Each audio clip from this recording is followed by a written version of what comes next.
Hey, it's me, MC of Healthy by George, and today I want to report it's 3 weeks post-surgery.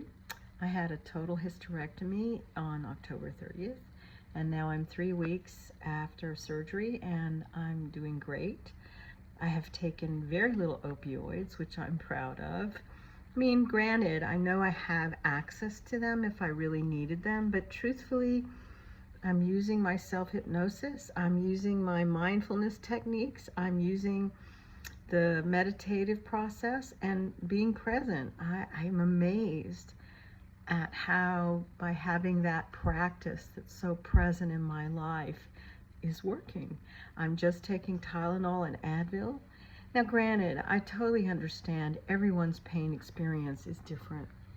And granted, you know what?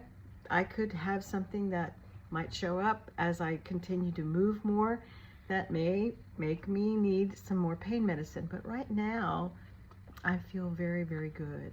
Granted, I am suffering from intensive fatigue. Fatigue is something else, I'm going to tell you. I've never experienced fatigue like this.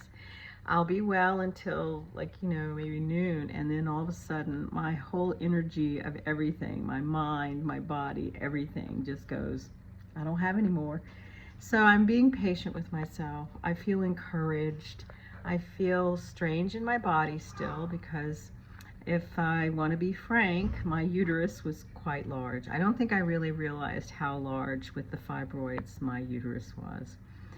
Close to 2 pounds. That's a lot.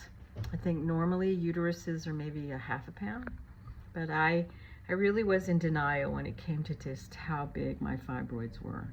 So I understand if you've been struggling with fibroids, a history of polycystic ovarian disorder. I've been working with those things all my life since very young age, and it's only in my later years that I've discovered what the problems were. And yes, it took me a long time to make a decision to have this hysterectomy. I was recommended to do that almost 5 years ago.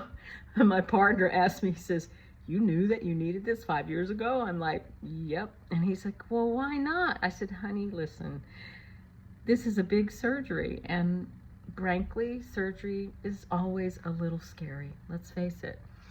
You know, they put you under completely so that you don't feel anything. And it's a long surgery. I think I was under anesthesia for maybe close to 4 hours. That's a lot. I embrace that. I am so grateful that I have access to great doctors, great team of people. I am so grateful that my recovery the next day was probably the worst day that I had. It was not hard. But frankly, now I'm 3 weeks. I'm going slow still, which everyone encourages me to do. And I cannot tell you how important it is to have emotional support when you're going through challenging times. So how are you developing your emotional support team? I think all of us have to think about that as we get older. And don't be hesitant to explore new friends, new relationship, new networks. You'll never be surprised about how you might make connections. So be well, my friends. We have this one precious life.